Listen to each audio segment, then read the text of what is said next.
Hello everyone, welcome to my channel. आज की इस वीडियो में हम डिस्कस करेंगे कि कैजुअल टैक्सेबल पर्सन क्या होता है। ये जब हमने सेक्शन 24 पढ़ा था तो उसमें हमने कंपलसरी रजिस्ट्रेशन में ये देखा था कि कैजुअल टैक्सेबल पर्सन को भी कंपलसरी रजिस्ट्रेशन लेना होता है जीएसटी का अंडर सेक्शन 24। तो अब हम ये आज सीखेंगे कि कैजुअल टैक्सेबल पर्सन होता क्या है। ठीक है, अब ना हम एक एग्जाम्पल लेते हैं। सपोज मिस्टर एक्स एक सप्लायर है, ठीक है, और वो रजिस्टर्ड कहाँ है, दिल्ली में, और एक एग्जीबिशन है वो लग रहा है मुंबई में। अब मिस्टर एक्स को एग्जीबिशन में वहाँ मुंबई जाना है, तो अब वो कौन सा रजिस्ट्रेशन ले, कंपलसरी रजिस्ट्रेशन ले या फिर यहाँ पर कैजुअल टैक्सेबल पर्सन का ले। क्योंकि देखो, अगर मुंबई गवर्नमेंट बोलती है, दो कंपोनेंट हमने पढ़े थे, एक पढ़ा था हमने CGST और पढ़ा था SGST। तो जो CGST वाला है वो तो सेंट्रल गवर्नमेंट को चला जाता है, और स्टेट वाला जिस स्टेट में भी आपने सप्लाई करी है वहाँ चला जाएगा। तो फिर अगर सप्लायर तो देखो दिल्ली का है, तो वैसे तो दिल्ली को टैक्स मिलना चाहिए क्योंकि वो सप्लाई कर रहे हैं दिल्ली में। लेकिन यहाँ पर मुंबई गवर्नमेंट बोलती है कि अगर मिस्टर एक्स मुंबई में आके सप्लाई करेंगे तो टैक्स तो हमें चाहिए। लेकिन एक दिक्कत है कि मुंबई में तो मिस्टर एक्स रजिस्टर्ड ही नहीं है। तो क्या करते हैं, तो यहाँ पर जो मिस्टर एक्स है ना, कैजुअल टैक्सेबल पर्सन बन के यहाँ पर रजिस्ट्रेशन लेता है। It's a kind of compulsory नहीं, एक होता है टेम्पररी रजिस्ट्रेशन। ये रजिस्ट्रेशन मिस्टर एक्स को 5 दिन पहले, 5 days बिफोर एग्जीबिशन के लेना पड़ेगा। और कौन से फॉर्म में, GST रजिस्ट्रेशन कौन से फॉर्म में लेना है, 9। ठीक है, अब गवर्नमेंट बोलती है सप्लायर से कि तुम अभी एस्टिमेट करके जितना भी तुम्हारा सेल आएगा उस पर आप हमें GST पे कर दो इन एडवांस। एडवांस में GST पे करनी है। गवर्नमेंट कहती है हमें नहीं पता कि आप कितना सेल करोगे कितना नहीं करोगे। अभी आप जब रजिस्ट्रेशन ले रहे हो as a casual taxable person, तो हमें एडवांस में आप GST अपना एस्टिमेट करके दे दो कि आपको कितना आप सेल कर सकते हो।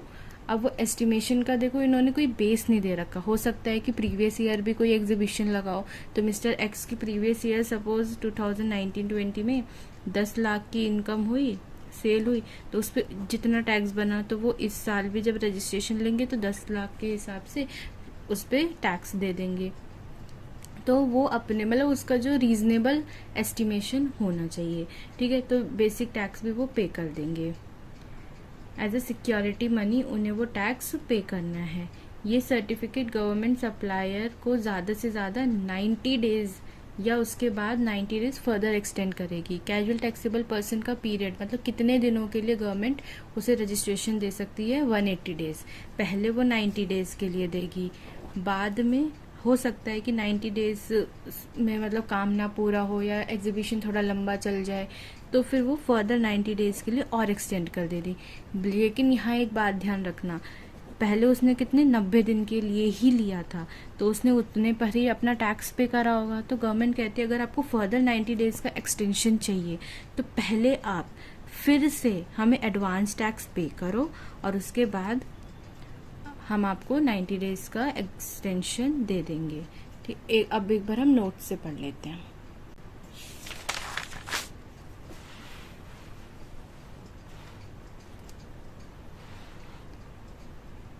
अब देखो इसमें क्या लिखा है, casual taxable person is compulsory registration. ऐसा नहीं है जिसका मन करे वो ले, जिसका मन नहीं करा वो ऐसे ही रहने दे, नहीं, ये एक कंपल्सरी रजिस्ट्रेशन है। और compulsory registration section 24 of the central goods and service act 2017 में है। It has to take registration in temporary state maximum 180 days. मैंने क्या बोला था, मैक्सिमम 180 डेज।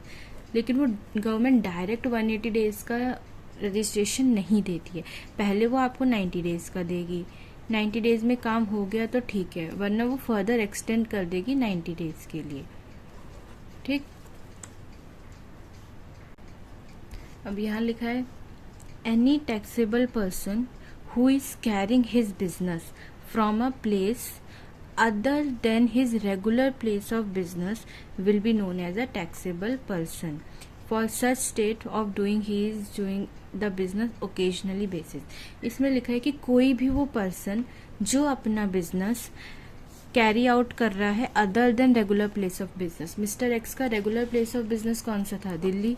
अगर वो यहाँ पर भी अपना नॉर्मल बिजनेस ही करना चाह रहा था फिर तो वो नॉर्मल केस में कवर हो जाएगा, लेकिन यहाँ तो वो बस टेम्पररी बेसिस के लिए कर रहा है ना, तो इसीलिए वो कौन होते हैं? Tax casual taxable person. कौन से स्टेट के लिए? मुंबई के लिए, जहाँ वो अपना टेम्पररी बिजनेस कंडक्ट कर रहे हैं। अब नाउ आगे बढ़ते हैं। If a person wants to take or carried out a business more than 180 days, then that person is not fall under the casual taxable person. Now this will fall under normal cases. अब हो सकता है कि जो mister x है वो अपना business जो है 180 डेज से उनका एक्सटेंड हो गया, ठीक है, हो सकता है 200 डेज हो गया, तो गवर्नमेंट उसमें कहती है फिर आपको कैजुअल टैक्सेबल पर्सन का रजिस्ट्रेशन नहीं मिलेगा, फिर आप नॉर्मल केसेस में कवर हो जाओगे। देखो इसलिए बोला गवर्नमेंट ने क्योंकि कोई भी एग्जीबिशन, कोई भी जो भी ट्रेड फेयर होता है वो ज़्यादा से ज़्यादा बहुत कम पीरियड के लिए होता है, 180 डेज बहुत होते हैं, ठीक। अगर 180 डेज से एक्सटेंड हो जाता है तो फिर वो नॉर्मल केस में ही कवर हो जाएंगे। ये गवर्नमेंट ने स्कीम क्यों रखी कि अगर कैजुअल टैक्सेबल पर्सन नहीं होता और किसी भी सप्लायर को किसी दूसरे स्टेट में सप्लाई करना है जहाँ पर उसका रजिस्ट्रेशन नहीं है, तो अब देखो पहले वो रजिस्ट्रेशन लेगा, फिर उसे GSTN नंबर मिलेगा, फिर नॉर्मल केसेस में फिर उसे सारी रिटर्न्स भी फाइल करनी होंगी, तो उसके कंप्लाइंसेस बहुत बढ़ जाएंगे ना, तो इसीलिए ये करा है। तो अगर 180 डेज से ज़्यादा हो गया तो फिर यहाँ पर नॉर्मल केसेस में ही आ जाएगा। आगे, if a casual taxable person wants to take registration on carry out trade fair, then he has to pay GST in advance to the government on the estimation basis। ये हमने भी बात करी कि अगर उसे रजिस्ट्रेशन लेना है तो पहले ही उसे GST पे करनी पड़ेगी एडवांस में टू द गवर्नमेंट को ऑन अ एस्टिमेशन बेसिस। वो एस्टिमेशन कुछ भी हो सकता है, प्रीवियस ईयर सेल हो सकती है। After completion of temporary a casual taxable person needs to file a final return in GST। अब जैसे ही ट्रेड फेयर ख़त्म हुआ, उसका पीरियड ख़त्म हो गया, तो अब जो मिस्टर एक्स है, हमारे एग्जांपल में कौन है? मिस्टर एक्स, तो वो अपनी फाइनल रिटर्न को फाइल करेगा जिसमें वो अपना बताएगा उसने कितना परचेज करा, कितना सेल करा, और वो अपनी फाइनल रिटर्न फाइल कर देगा। अगर उसने एक्स्ट्रा टैक्स पे कर दिया, हो सकता है उसका टैक्स 50,000 आ रहा हो लेकिन उसने 1 लाख पे कर दिया, तो वो 50,000 रिफंड ले लेगा। Then he claim refund of tax. और अगर उसने लेस टैक्स पे करा है तो रिमेनिंग वो पे कर देगा, ठीक है।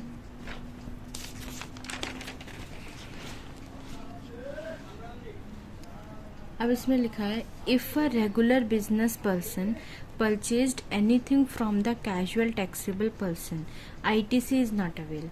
ये बहुत इंपॉर्टेंट है कि अगर कोई भी रेगुलर सप्लायर कोई भी चीज़ कैजुअल टैक्सेबल पर्सन से परचेज करता है तो उसे ITC उस पर नहीं मिलेगा।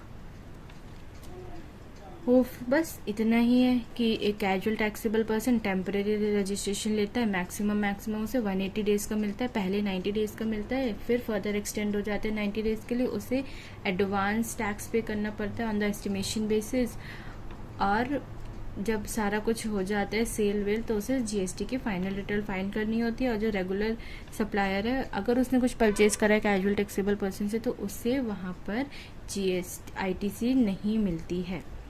अब एक हमने बात करा था नॉन रेसिडेंट टैक्सेबल पर्सन। अब ये नॉन रेसिडेंट टैक्सेबल पर्सन क्या होता है? बस डिट्टो का डिट्टो कैजुअल टैक्सेबल पर्सन है, कोई डिफरेंस नहीं है उसमें, बस एक छोटा सा डिफरेंस है। वरना casual non resident taxable person क्या होता है कि कोई भी जो नॉन रेसिडेंट पर्सन है वो इंडिया में आ रहा है कोई बिजनेस करने, तो अगर वो प्रॉपर बिजनेस करने आ रहा है तो फिर तो नॉर्मल में ही लेगा वो रजिस्ट्रेशन।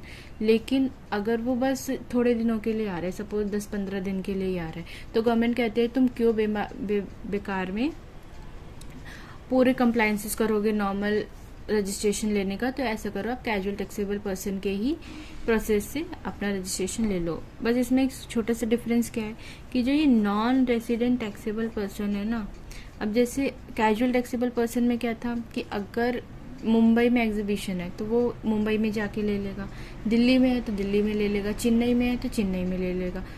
लेकिन इसमें जो सेंट्रल गवर्नमेंट लाइबल होती है रजिस्ट्रेशन लेने के लिए, non resident taxable person India में कहीं भी अपना बिजनेस कर ले, लेकिन उसे रजिस्ट्रेशन कौन लेगा? सेंट्रल गवर्नमेंट इन अ बेंगलुरु। बस उन्होंने एक प्लेस डिसाइड कर दी कि भले ही नॉन रेसिडेंट सपोज दिल्ली में अपना काम कर रहा है, लेकिन वो रजिस्ट्रेशन कहाँ लेगा? बेंगलुरु में। अगर सपोज वो चेन्नई में कर रहा है, फिर भी वो रजिस्ट्रेशन कहाँ लेगा? बेंगलुरु में। ठीक है, होप आपको वीडियो पसंद आए। अगर आपको वीडियो पसंद आए तो please like, subscribe and comment. Thank you.